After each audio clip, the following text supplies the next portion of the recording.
Nakuhaan og video ang pagsinumbagay sa pipila ka motorista tungod sa away trapiko sa Davao City. Ani ang report ni Jandy Esteban.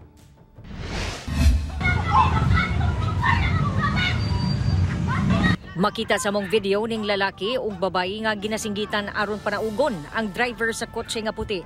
Apan wala kini minaog ug naghinay-hinay og gabante. Hangtod sa mibalhin ang lalaki nga dunay dalang helmet sa bahin sa driver side. Walk na namin, bag!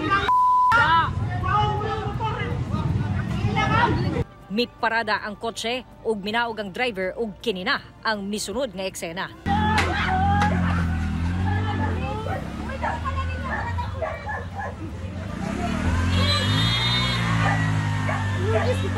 Naundang lang ang duha ka kampo dihang gibuwag na sila sa kalalakian sa lugar.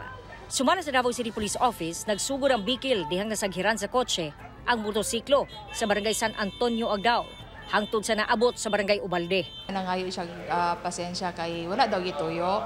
And then wala siguro mas satisfy kining driver sa motorcycle, mao to nga unahan ning na may part ato sa video nga ning hunong tong sa kotse.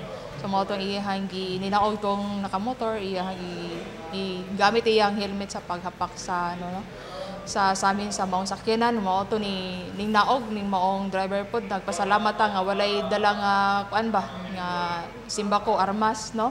Wala pa mihatag og pahayag ang duha ka kampo apan mipasakan na daw ang duha og reklamo. Pahimangno sa kapulisan nga dili iagi sa init sa ulo ang away trapiko aron dili mo grabe ug musangput pa sa pagsakitanay. Pwede man nato maistoryahan sa bugnaw nga paagi kung naa may damage, pwede nato ipahunong sa dili lang panyasingka or mo tawag ba sa hotline sa ato ang Davao City Police para ma-hold or ma-record.